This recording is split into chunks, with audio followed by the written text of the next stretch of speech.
जय हिंद दोस्तों। आज हम लोग करने वाले हैं वैज्ञानिक अंतर यानी टीम्स।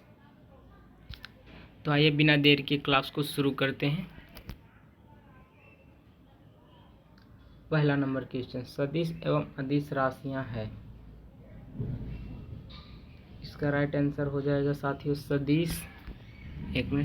सदिश राशियों को व्यक्त करने के लिए परिमाण एवं दिशा दोनों आवश्यक है, जबकि अदिश राशियों को व्यक्त करने के लिए केवल परिमाण की आवश्यक है।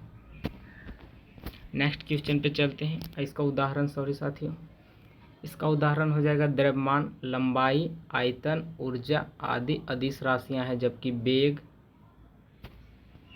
और क्या है साथियों, बल आदि सदिश राशियां हैं। नेक्स्ट क्वेश्चन साथियों, मात्रा एवं भार में अंतर साथियों।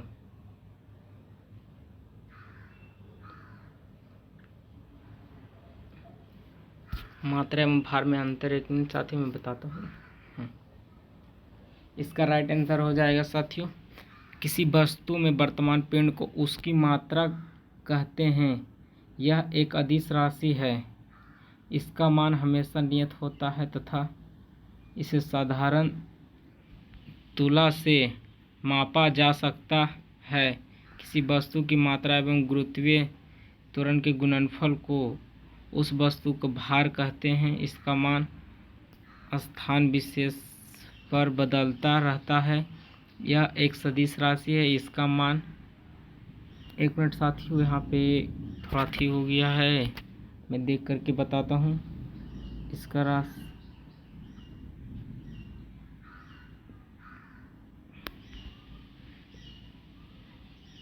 कमानीदार तुला से प्राप्त किया जाता है। नेक्स्ट क्वेश्चन पे चलते हैं साथियों, दूरी और विस्थापन में अंतर बताना है। इसका राइट आंसर हो जाएगा, किसी वस्तु द्वारा निश्चित समय अंतराल में तय किया गया मार्ग दूरी कहलाता है। यह एक अदिश राशि है। इसका मान हमेशा वास्तविक और ऋणात्मक होता है। इसका मात्रक मीटर, प्रकाश वर्ष, एंगस्ट्रॉम आदि है। एक मिनट साथी, किसी वस्तु द्वारा किसी निश्चित समय अंतराल में किसी निश्चित दिशा में तय की गई दूरी विस्थापन कहलाती है। यह सदिश राशि, इसका मान ऋणात्मक एवं धनात्मक एवं ऋणात्मक होता है। नेक्स्ट क्वेश्चन पे चलते हैं साथियों, चाल और वेग में अंतर। इसका राइट आंसर हो जाएगा, इकाई समय में किसी वस्तु द्वारा तय किया गया मार्ग वस्तु की चाल कहलाती है। यह एक अदिश राशि है जो हमेशा धनात्मक होता है। इकाई समय में किसी वस्तु द्वारा निश्चित दिशा में तय की गई दूरी वेग कहलाती है। यह सदिश राशि है। इसका मान धनात्मक एवं ऋणात्मक दोनों हो सकता है। नेक्स्ट क्वेश्चन पे चलते हैं साथियों, रेखीय वेग एवं कोणीय वेग में अंतर।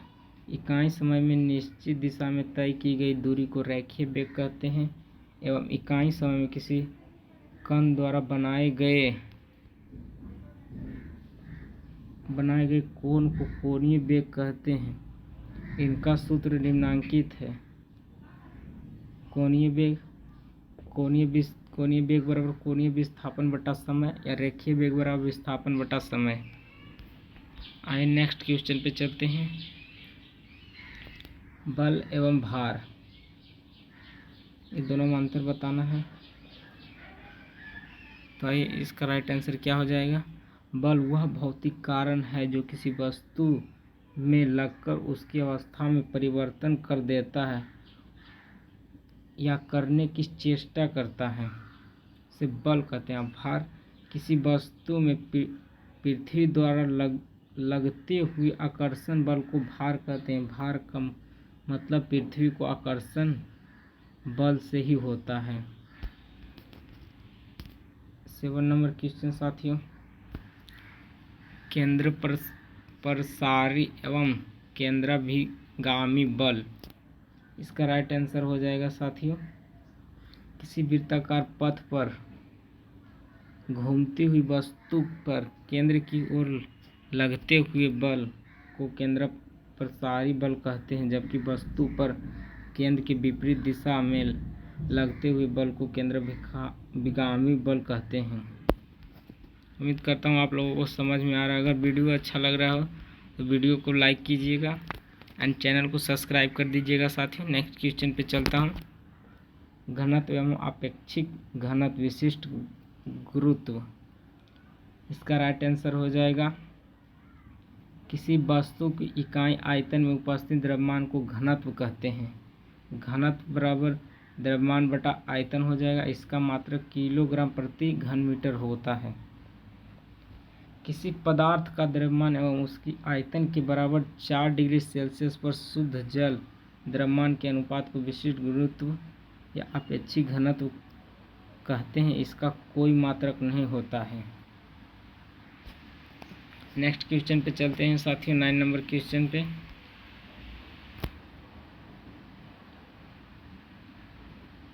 स्मॉल जी और कैपिटल जी में अंतर। स्मॉल जी गुरुत्वीय त्वरण है जिसका मान स्थान विशेष पर बदलता रहता है, और कैपिटल जी यह एक सार्वत्रिक नियतांक है। इसका मान सभी स्थानों पर एवं ग्रहों पर नियत रहता है। स्थितिज ऊर्जा और गतिज ऊर्जा में अंतर बताना है। स्थितिज ऊर्जा स्थिर अवस्था में स्थित किसी वस्तु की ऊर्जा को स्थितिज ऊर्जा कहते हैं, जबकि गति की अवस्था में स्थित वस्तुओं की ऊर्जा को गतिज ऊर्जा कहते हैं। नेक्स्ट क्वेश्चन, शक्ति एवं ऊर्जा। किसी वस्तु या मशीन द्वारा कार्य करने की दर को शक्ति कहते हैं। किसी वस्तु के कार्य करने की क्षमता को उस वस्तु की ऊर्जा कहते हैं।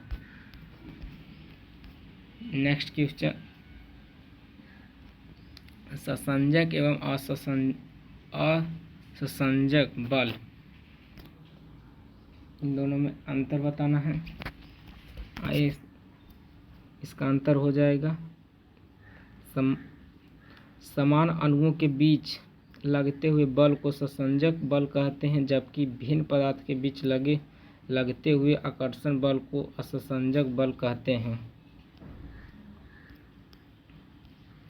नेक्स्ट क्वेश्चन साथियों, ऊष्मा और ताप, उत्तर हो जाएगा, ऊर्जा का एक रूप है जिसके कारण किसी वस्तु का गर्म या ठंडा होना महसूस करते हैं, जबकि ताप ऊष्मीय अवस्था का सूचक है। ऊष्मा का मात्रक जूल होना महसूस करते हैं, जबकि जूल है, जबकि ताप का मात्रक केल्विन है। ताप ऊष्मा की गति की दिशा को निर्धारित करता है। नेक्स्ट क्वेश्चन साथियों, विशिष्ट ऊष्मा और गुप्त ऊष्मा में अंतर। किसी वस्तु के एकांक द्रव्यमान का ताप 1 डिग्री सेल्सियस बदलने के लिए आवश्यक ऊष्मा को विशिष्ट ऊष्मा कहते हैं, जबकि किसी वस्तु के एकांक द्रव्यमान की अवस्था को बिना ताप में परिवर्तन किए ही बदलने के लिए आवश्यक ऊष्मा परिमाण गुप्त ऊष्मा कहते हैं। इस प्रक्रिया को ताप में परिवर्तन नहीं होता है।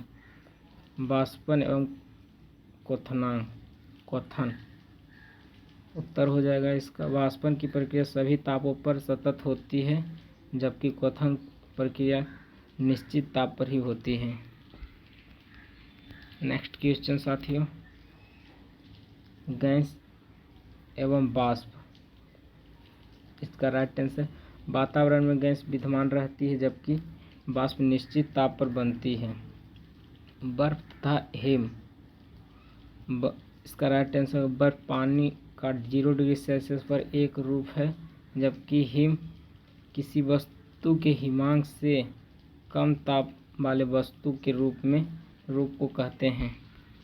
नेक्स्ट क्वेश्चन, कोहरा एवं धुंध तथा बादल, ये तीनों में अंतर बताना है। वाष्पीकरण द्वारा जल के अणु वायुमंडल के ऊपर की ओर उठने लगते हैं तथा ताप कम होने पर ठंडी होकर बादल का निर्माण करते हैं, जबकि वाष्पीकरण द्वारा जल के अनुकम ताप पर वायुमंडल में उपस्थित गैस के अनुकम ताप पर घनीभूत होने लगती है, जिसे कोहरा या धुंध कहते हैं।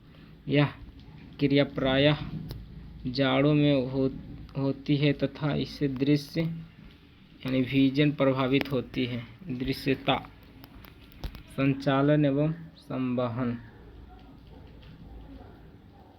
उत्तर हो जाएगा संचालन की प्रक्रिया में ऊष्मा का प्रवाह ठोस एवं सुचालक पदार्थों में होती है, जबकि संवहन की प्रक्रिया में ऊष्मा का प्रवाह एवं द्रव एवं कुचलांक पदार्थ के कणों का स्थान परिवर्तन के कारण होती है।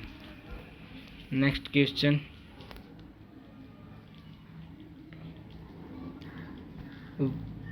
बाह्य दहन एवं अंतःदहन इंजन। एक मिनट साथियों मैं देख लेता हूँ। बाह्य दहन एवं अंतःदहन इंजन है, इसका राइट आंसर हो जाएगा साथियों वायु दहन इंजन में ऊष्मा का स्रोत पृष्ठयुक्त बेलन के बाहर होता है, जबकि अंतःदहन इंजन में ऊष्मा की स्रोत पिंडयुक्त बेलन के अंदर होता है। बाष्पीभवन बाष्पीकरण में क्वथन अंतर। बाष्पीभवन और क्वथन में अंतर। बाष्पीभवन सभी तापों पर होता है और क्वथन निश्चित ताप पर ही होता है। बाष्पीभवन क्रिया में द्रव धीरे धीरे वाष्प में बदलता है। इस क्रिया में द्रव तेजी से वाष्प बनता जाता है। तीसरा, ताप में वृद्धि होने से बाष्पीभवन क्रिया में वृद्धि होती है और इसमें हो जाए क्वथन क्रिया प्रारंभ हो जाने के बाद द्रव में ताप में वृद्धि नहीं होती है। 4 नंबर हो जाएगा बाष्पीभवन क्रिया केवल द्रव की सतह पर होती है। इस क्रिया में ना तो द्रव के बुलबुले उठते हैं और ना ही द्रव उबलता हुआ दिखाई पड़ता है। और इधर हो जाए क्वथन की प्रक्रिया में द्रव सभी भागों में बुलबुले उठते हैं और द्रव उबलने लगते हैं। कोहरा एवं कुहासा, फॉग एवं मिस्ट। 22 नंबर क्वेश्चन, कोहरा एवं कुहासा लगभग एक सा होता है। दोनों में एकमात्र अंतर यह है कि कुहासा कोहरा की अपेक्षा ज़्यादा घना होता है। कुहासा अधिकांशतः घनी आबादी वाले इलाकों में उत्पन्न होती है तथा कोहरा कम आबादी वाले इलाकों में उत्पन्न होती है। कुहासा की अपेक्षा कोहरा में ज़्यादा दूसरे तक देखा जा सकता है। अनुप्रस्थ एवं अनुदैर्घ्य तरंग। जल्दी करा देता हूँ साथियों, आप लोग इस क्वेश्चन को याद कर लीजिएगा। मैं जल्दी करा देता हूँ ताकि ज़्यादा क्वेश्चन करा पाऊँ। अनुप्रस्थ तरंगों, इसका राइट आंसर, अनुप्रस्थ तरंगों में माध्यम के कण तरंग गति की दिशा के लंबवत कंपन करते हैं, जबकि अनुदैर्घ्य तरंगों में माध्यम के कण तरंग गति की दिशा में कंपन करते हैं। अनुदैर्घ्य तरंग माध्यम के कणों की संघनन एवं विरलन के कारण आगे बढ़ते हैं। नेक्स्ट क्वेश्चन, परगामी एवं अपरगामी तरंगे। इसका राइट आंसर परगामी तरंगे अनंत माध्यम में उत्पन्न होती है तथा इनकी गति हमेशा आगे की ओर होती है, जबकि अपरगामी तरंगे सीमित माध्यम में उत्पन्न होती है तथा माध्यम के दो सिरों के बीच परावर्तित होती रहती है। नेक्स्ट क्वेश्चन, ध्वनि की तीव्रता तथा प्रबलता। उत्तर इसका हो जाएगा ध्वनि की तीव्रता ध्वनि की माप है जिसे आसानी से मापा जाता है, जबकि ध्वनि की प्रबलता का संबंध क्रिया से ध्वनि की प्रबलता का प्रभाव सुग्राहिता पर पड़ता है। नेक्स्ट क्वेश्चन, तीव्रता एवं तारत्व। इसका राइट आंसर हो जाएगा ध्वनि की तीव्रता के कारण कोई ध्वनि धीमी या तेजी सुनाई देती है। इसका मान कंपन के आयाम के वर्ग के समानुपाती होता है, जबकि तारत्व ध्वनि का वह लक्षण है जिसके कारण ध्वनि सुरीली या मीठी सुनाई पड़ती है। कम तारत्व वाली ध्वनि की ध्वनि आवृत्ति तीक्ष्ण एवं अधिक तारत्व वाली ध्वनि बारीक होती है, जैसे शेर की दहाड़ तथा मच्छर की भनभनाहट कम और ऊंची तारत्व वाली ध्वनि के लक्षण है। आइए नेक्स्ट क्वेश्चन पे चलते हैं, प्रवर्तन एवं अपवर्तन। प्रवर्तन की क्रिया एक ही माध्यम में दूसरे माध्यम के चमकीले सतह से प्रकाश के लौटने की क्रिया को कहते हैं, जबकि अपवर्तन के माध्यम दूसरे माध्यम में प्रकाश किरणें विचलन होने की क्रिया को कहते हैं। दूरदर्शी एवं सूक्ष्मदर्शी। नेक्स्ट क्वेश्चन, इसका राइट आंसर हो जाएगा साथियों, दूरदर्शी द्वारा दूर की बड़ी वस्तुओं को देखा जाता है, जबकि सूक्ष्मदर्शी द्वारा नजदीक एवं छोटी वस्तुओं को देखा जाता है। प्रछाया एवं उपछाया। इसका राइट आंसर होगा प्रछाया छाया के सबसे घने भाग को कहते हैं, जबकि उपछाया को आंशिक रूप से ढके हुए वस्तुओं को कहते हैं। नेक्स्ट क्वेश्चन पे चलते हैं साथियों, 30 नंबर क्वेश्चन, वास्तविक एवं काल्पनिक प्रतिबिंब। जब किसी वस्तु को निकलने वाली प्रकाश एवं प्रवर्तन एवं अपवर्तन के बाद किसी बिंदु पर वास्तविक रूप से मिलती है तो उसे वास्तविक प्रतिबिंब कहते हैं। इसे पर्दे पर प्राप्त किया जा सकता है तथा इसका फोटोग्राफी भी किया जा सकता है। काल्पनिक प्रतिबिंब किसी वस्तु से निकली हुई किरणें जब अपवर्तन के बाद वास्तविक रूप से नहीं मिलती है तथा किसी बिंदु पर मिलती है भी प्रतीत होती है तो काल्पनिक प्रतिबिंब का निर्माण होता है। इन्हें ना तो पर्दे पर प्राप्त किया जा सकता है और ना ही फोटोग्राफी की जा सकती है। नेक्स्ट क्वेश्चन पे चलते हैं, व्यक्तीकरण एवं विवर्तन।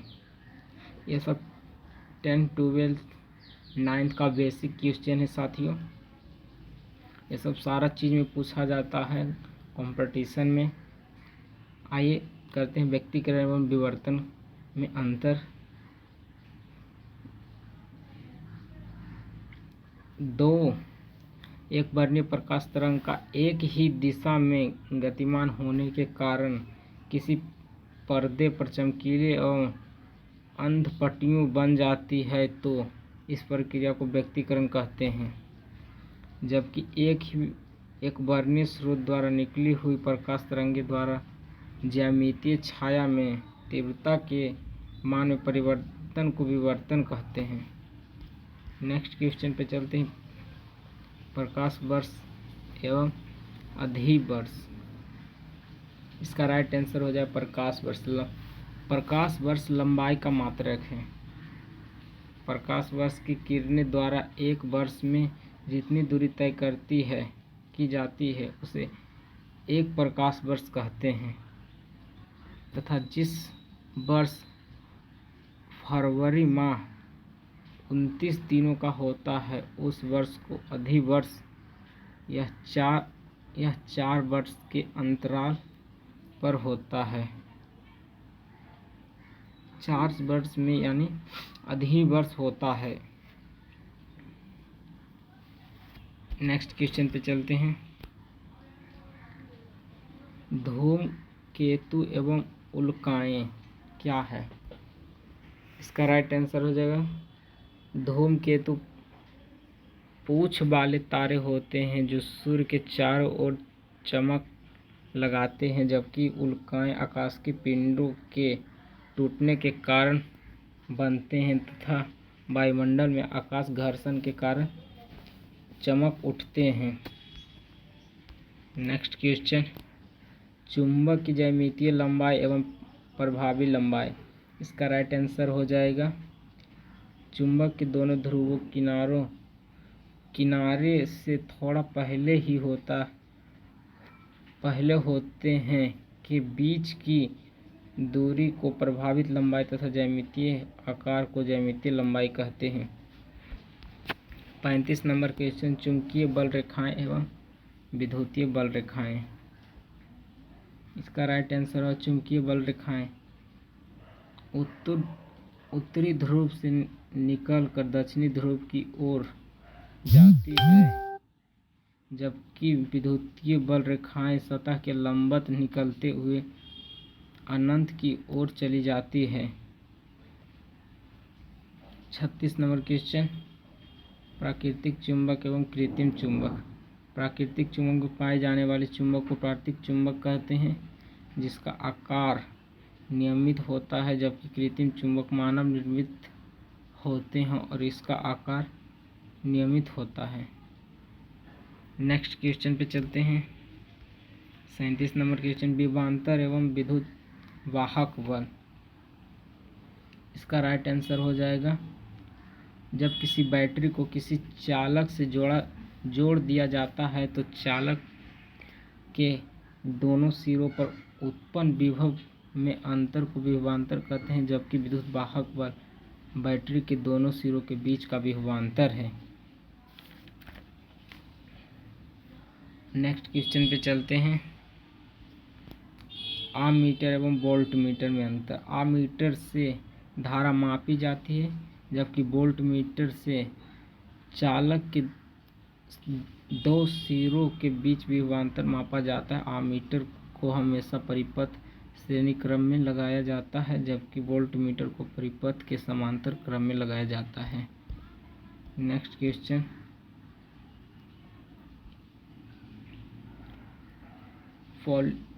पॉजिट्रॉन एवं प्रोटॉन। इसका राइट आंसर हो जाएगा पॉजिट्रॉन इलेक्ट्रॉन का प्रतिकरण। इसका द्रव्यमान इलेक्ट्रॉन के द्रव्यमान के बराबर होता है तथा आवेश धनात्मक होता है, क्योंकि प्रोटॉन के धनावेश नाभिकीय कण एवं उसका आवेश इलेक्ट्रॉन के बराबर होता है। डायनेमो एवं मोटर। डायनेमो से यांत्रिक ऊर्जा को विद्युत ऊर्जा में बदला जाता है, जबकि मोटर से विद्युत ऊर्जा को यांत्रिक ऊर्जा में बदला जाता है। नेक्स्ट क्वेश्चन, नाभिकीय ऊर्जा एवं आवश्यक ऊर्जा।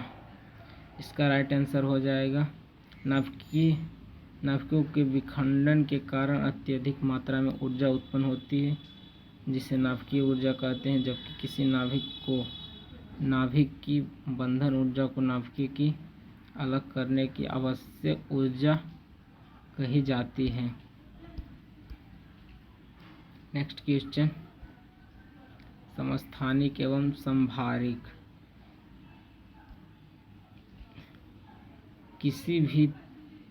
किसी तत्व के ऐसे परमाणु जिनकी परमाणु संख्या समान हो परंतु परमाणु भार अलग अलग हो समस्थानिक कहलाते हैं, जबकि अलग अलग तत्व ऐसे परमाणु जिनकी परमाणु संख्या भिन्न भिन्न हो किंतु परमाणु भार समान हो समभारिक कहलाते हैं। नाभिक संलयन और नाभिक विखंडन। इसका राइट आंसर हो जाएगा दो या दो से अधिक नाभिक के मिलने की प्रक्रिया को नाभिकीय संलयन कहते हैं, जबकि एक नाभिक को दो या दो से अधिक नाभिक में टूटने की प्रक्रिया को नाभिकीय विखंडन कहते हैं। नेक्स्ट क्वेश्चन, पराबैंगनी एवं अवरक्त किरणें। सूर्य से निकलने वाली किरणें जब किसी प्रिज्म से होकर गुजरती है तो 7 रंगों में टूट जाती है। इस प्रकार घने वर्णपट में लाल रंग सबसे ऊपर तथा बैंगनी रंग सबसे नीचे होता है।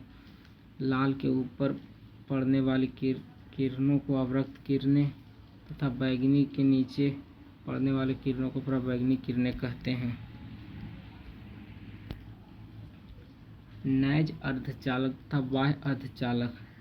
इसका राइट आंसर हो जाएगा शुद्ध अवस्था में जर्मेनियम एवं सिलिकॉन को नैज अर्धचालक कहते हैं तथा जर्मेनियम एवं सिलिकॉन में यदि कोई बाहरी अशुद्ध मिला दी जाए तो इसे बाह्य अर्धचालक कहते हैं।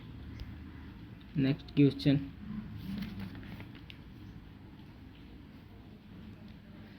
प्राथमिक सेल एवं द्वितीयक cell, primary cell and secondary cell, इसका राइट आंसर हो जाएगा प्राथमिक सेल में रासायनिक पदार्थ के पारस्परिक क्रिया को रासायनिक ऊर्जा को विद्युत ऊर्जा में परिवर्तित किया जाता है, जबकि द्वितीयक सेल को पहले किसी अन्य स्रोत से विद्युत द्वारा प्रवाहित करके विद्युत ऊर्जा को रासायनिक ऊर्जा में बदला जाता है, जिससे सेल में रखे गए पदार्थ को रासायनिक ऊर्जा बढ़ जाती है। इन सेलों को द्वितीयक सेल कहते हैं। नेक्स्ट क्वेश्चन, साधारण चुंबक एवं विद्युत चुंबक, इसका राइट आंसर हो जाएगा विद्युत चुंबक नर्म लोहे पर तार को कुंडलीनुमा आकार में लपेट कर बनाया जाता है, जो अस्थायी एवं प्रबल चुंबक होता है, जबकि साधारण चुंबक स्टील का बना हुआ नियमित आकार का टुकड़ा है। यह कमजोर परंतु अस्थायी होता है। 48 नंबर क्वेश्चन,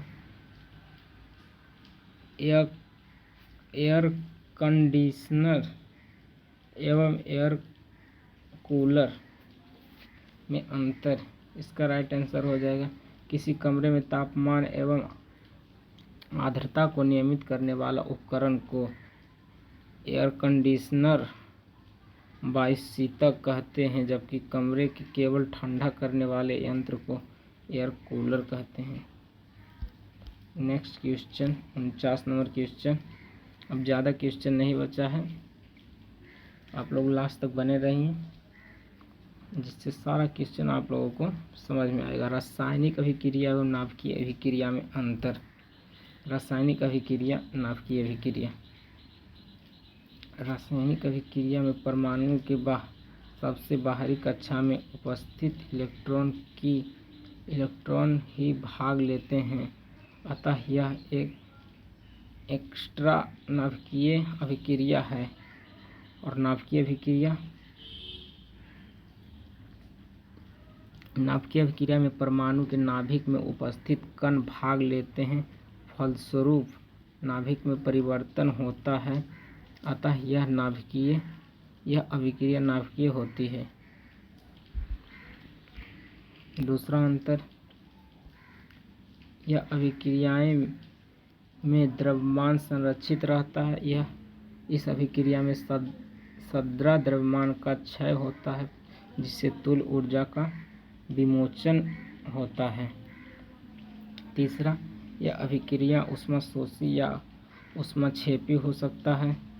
इसमें अपेक्षाकृत विशाल मात्रा में ऊष्मा विमोचित या अवशोषित होता है। नेक्स्ट क्वेश्चन, वोल्टमीटर एवं वोल्टमीटर, इसका राइट आंसर हो जाएगा वोल्टामीटर वह बर्तन है जिसमें विद्युत विक्षेपण की क्रिया कराई जाती है, जबकि वोल्टमीटर विभव मापने वाला यंत्र है। 51 क्वेश्चन, सेवक का प्रभाव एवं जूल का प्रभाव। सीवेक का प्रभाव दो भिन्न धातुओं को जोड़ों पर होता है, जबकि जूल का प्रभाव चालक के समूचे भाग पर होता है। नेक्स्ट क्वेश्चन, रेडियो तरंग तथा ध्वनि तरंग।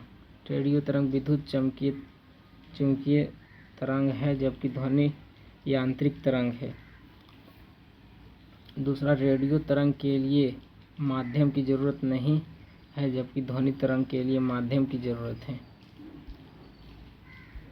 तीसरा, रेडियो तरंग का वेग 3 लाख किलोमीटर प्रति घंटा रेडियो तरंग का वेग 3 लाख किलोमीटर प्रति सेकेंड है, जबकि ध्वनि तरंग का वेग हवा में 33.2 मीटर प्रति सेकेंड है। 4 रेडियो तरंग अनुप्रस्थ होती है। नेक्स्ट क्वेश्चन और आज का लास्ट क्वेश्चन है, प्रकाश एवं ध्वनि तरंग है। प्रकाश अप्रत्यास्थ तरंग है जबकि ध्वनि प्रत्यास्थ तरंग है। दूसरा, प्रकाश एक प्रकार का विद्युत चुंबकीय तरंग है जबकि ध्वनि यांत्रिक तरंग है। तीसरा, प्रकाश अपारदर्शी ठोस पदार्थ से नहीं गुजरता है जबकि ध्वनि अपारदर्शी पदार्थ से गुजरता है। आज के लिए इतना ही साथियों। जय हिंद, जय भारत। और हमारे चैनल पर नई है, अगर ये वीडियो अच्छी लगी तो चैनल को सब्सक्राइब कर दीजिएगा। अगर ये वीडियो अच्छी लगी तो लाइक कर दीजिएगा और मिलते हैं नेक्स्ट वीडियो में। तब तक के लिए बाय बाय। आज के लिए इतना ही। धन्यवाद साथियों।